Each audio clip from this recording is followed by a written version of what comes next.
তোমার বয়স যখন 18 থেকে 25-এর মধ্যে থাকবে, তুমি অনেক বন্ধু হারিয়ে ফেলবে, তুমি অনেক ভুল করবে, তুমি ব্যর্থ হবে, তুমি নতুন করে অনেক কিছু উপলব্ধি করবে, তুমি বাস্তবতা বুঝতে শুরু করবে, মাঝে মধ্যে নিজেই নিজেকে চিনতে পারবে না। তুমি অনেক কঠিন কঠিন পরিস্থিতির মধ্য দিয়ে যাবে, যেমন হতাশা, একাকিত্ব, বিষণ্ণতা তোমাকে ছাড়তেই চাইবে না।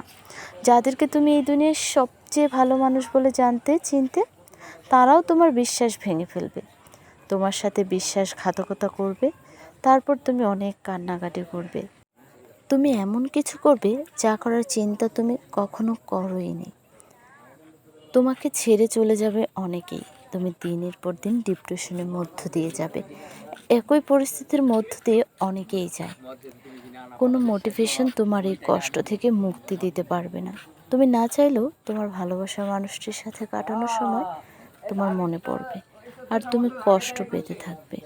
কিন্তু বেশি দিন না, 6 মাস, 1 বছর, তুমি আবার স্বাভাবিক হয়ে যাবে। যেই তুমি স্বাভাবিক জীবনে ফিরে আসবে, ওই মানুষগুলো আবার তোমার সাথে নাটক শুরু করবে। তখন তুমি ওদেরকে রিজেক্ট করবে এবং পিছনে ফিরে হাসবে ওদের দেখে।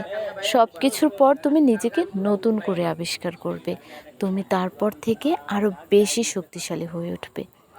জীবনে তোমাকে একটি কষ্ট দিবে, কারণ না হলে তুমি পৃথিবীর আসল রূপ চিনতে পারবে না।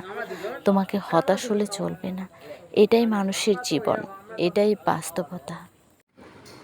আসসালামু আলাইকুম। আপনাদের জন্য নিয়ে এসেছি শিং মাছের ঝোল। এই খাবারটা বাংলাদেশের অধিকাংশ মানুষের প্রিয় খাবার। প্রথমেই শিং মাছটা পরিষ্কার করে নেব। শিং মাছ পরিষ্কার করাটা কিন্তু অনেক কঠিন কাজ। এর একটি সহজ উপায় আছে। পেঁপে পাতা ব্লেন্ড করে এর মধ্যে মাছগুলো 10 মিনিট ভিজিয়ে রাখতে পারলে খুব সহজেই কালো দাগ উঠে গিয়ে শিং মাছটা সাদা হয়ে যাবে।